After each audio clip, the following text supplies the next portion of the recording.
এদিকে স্বৈরাচারী শেখ হাসিনার সরকার পতনের মাস পেরিয়ে গেলেও এখনো হাসপাতালে কাতরাচ্ছেন আন্দোলনে আহতরা।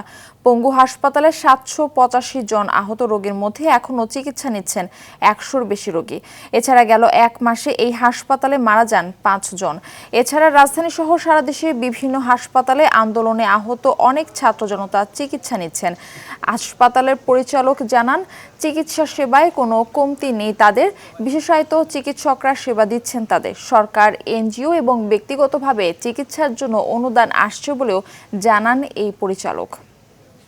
আলহামদুলিল্লাহ ভালো পাচ্ছি, তারা যথেষ্ট চেষ্টা করছে আমাদের, আলহামদুলিল্লাহ। গার্জেন হিসাবে আমি বিচার চাই আসলে, এরকম যারা ছাত্র এবং বাসার ভিতরে যারা শিশু বাচ্চা মারা গেছে, বারান্দায় অনেক দেখলাম মারা গেছে অনেকে। আমাদের ২১ জন রোগীর বিভিন্ন অঙ্গহানি হয়েছে, অ্যাম্পুটেশন করতে হয়েছে। আপার লিম্বে হাতে ৪ জন আর পায়ে হলো ১৭ জনের। ওদের সর্বোচ্চ সাপোর্ট দিয়ে আমরা তাদের চিকিৎসার ব্যবস্থা প্রথম থেকে করে আসছি।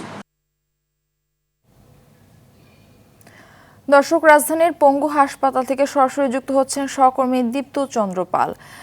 দীপ্ত, হাসপাতালে ভর্তি থাকা রোগীদের চিকিৎসা নিয়ে কোনো অভিযোগ রয়েছে কিনা এবং উন্নত চিকিৎসায় কি উদ্যোগ দেখছেন সেখানে জানাবেন বিস্তারিত।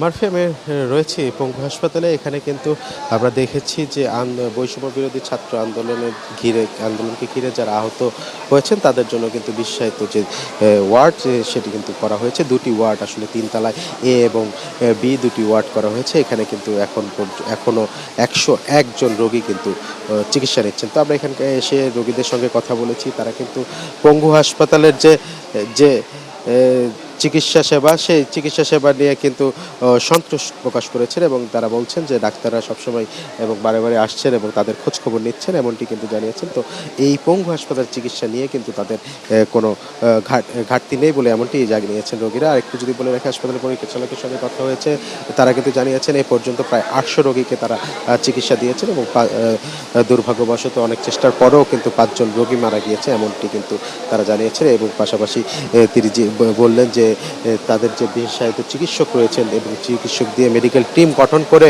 এই যে যারা আন্দোলনে আহত রয়েছে তাদেরকে চিকিৎসা দেওয়ার সর্বোচ্চ চেষ্টা করছেন। তো মারফি, এই ছিল রাজধানীর পঙ্গু হাসপাতাল থেকে আমার কাছে সবশেষ তথ্য। মারফি। দীপ্ত, আপনাকে ধন্যবাদ।